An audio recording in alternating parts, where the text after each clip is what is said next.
And now, welcome to Seven Questions with Emmy. Hey guys, welcome back to Seven Questions with Emmy. 23 years ago this summer, Elizabeth Smart was kidnapped from her home and held captive for 9 months. Since her miraculous rescue, she has inspired people all around the world with her survival story.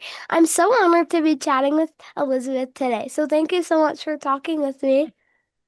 Yeah, thanks for having me on your show. Yes, of course. So it's been over 20 years since you were kidnapped from your home. When you were like gone, and how did you remain hopeful? It was hard.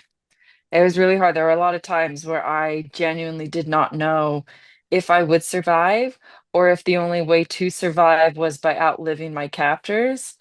But I think really what helped me the very most was that I always believed that my parents would love me no matter what. And if they loved me, even if nobody else loved me, that would be worth surviving for. And so that's how I stayed hopeful, was believing in my parents' love for me. That's really inspiring.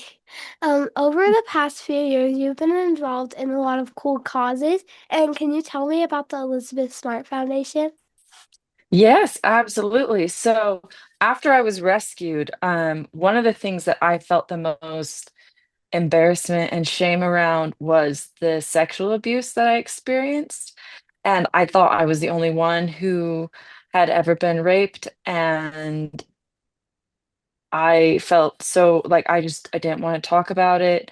And I didn't hear anybody else talking about it either. I didn't hear anybody else admitting that they were survivors of sexual abuse. And as time went on, and I began to do more things in the world, I began to meet other survivors. And they started sharing their stories with me. And I soon realized that I actually was not the only survivor, and that I was not the only person who had been sexually abused. But I still felt like there was so much shame and embarrassment around sexual violence. And I wanted to change that because it is never the victim's fault. And yet, so many of us carry feelings of guilt, like somehow it was our fault that we didn't do everything we could to protect ourselves. And so I started the Elizabeth Smart Foundation to combat sexual exploitation and violence. That's really inspiring and really good, you know? You're just like bringing awareness. Um, what do you like the best about being a mom? Yeah, I I love, I mean, there isn't, I think I just learned, like I always thought I knew what love was because I always felt loved by my parents.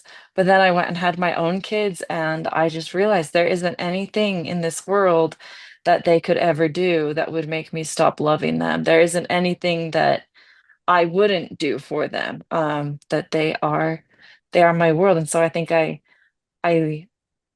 I like about being the mom the most is just like the sheer magnitude of love it taught me, That's so or it fun. still teaches me. Yeah.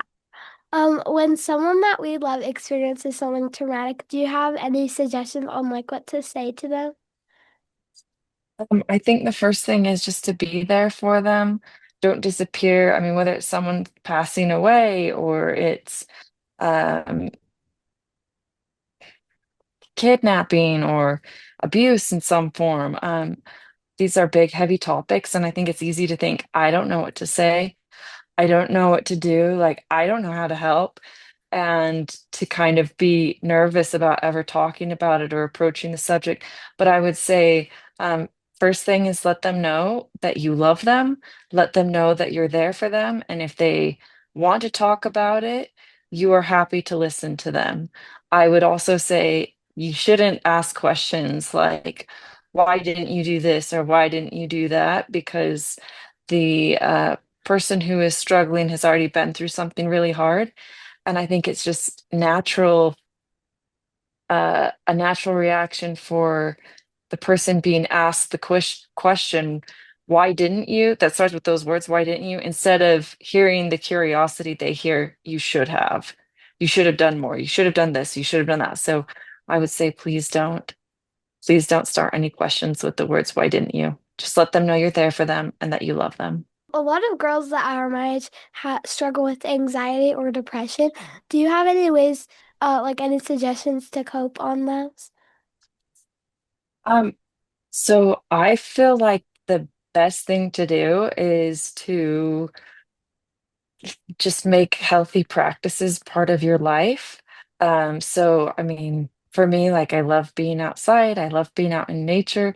And so trying to get outside at least once a day helps me.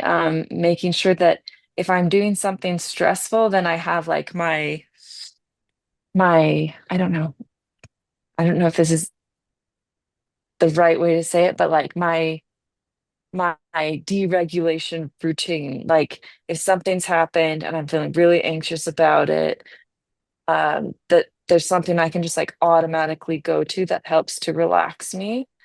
So maybe it's like reading a book, or it's listening to music, or it's going for a walk, or it's calling a friend.